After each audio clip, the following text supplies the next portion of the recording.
અને હવે વાત કરીએ પાટણની તો ત્યાં ધારપુરમાં રેગિંગમાં વિદ્યાર્થીનું મોત નીપજ્યું હતું। સમગ્ર મામલે બીવીપીએ હોબાળો કર્યો છે। મોડી રાત્રે બીવીપીએ હોસ્પિટલમાં હોબાળો કર્યો। પોલીસ અને બીવીપીએ કાર્યકરો વચ્ચે ઘર્ષણ પણ સર્જાયું। પોલીસે 8 જેટલા કાર્યકર્તાની અટકાયત કરી 15 જેટલા વિદ્યાર્થીઓને સસ્પેન્ડ કરવામાં આવ્યા છે।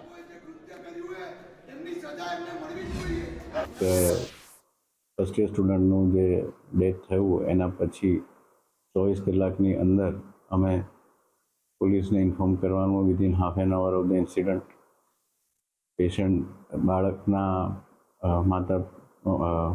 પેરેન્ટ્સને બોલાવીને એમને કન્સલ્ટ કરી પોસ્ટમોર્ટમ કરાવી બોડી આપી જે તે કમિટી દ્વારા 27 સ્ટુડન્ટના નિવેદન લઈ એનો રિપોર્ટ રેડી કરી અને જે 15 જેટલા સ્ટુડન્ટ્સ જેને જવાબદાર લાગ્યા છે તેને અમે સસ્પેન્શનનો ઓર્ડર કર્યા છે ટીલ ફર્ધર નોટિસ। આગળની કાર્યવાહી જે છે પીએમ રિપોર્ટ અને પોલીસના જે કાર્યવાહી છે એના આધારે કરવામાં આવશે। કરતો હતો અને તેનું ધારપુર મેડિકલની જે બોયઝ હોસ્ટેલ છે તેમાં રાત્રિ દરમિયાન જે ચક્કર આવવાના કારણે ઢળી પડવાના કારણે મૃત્યુ થયેલ છે।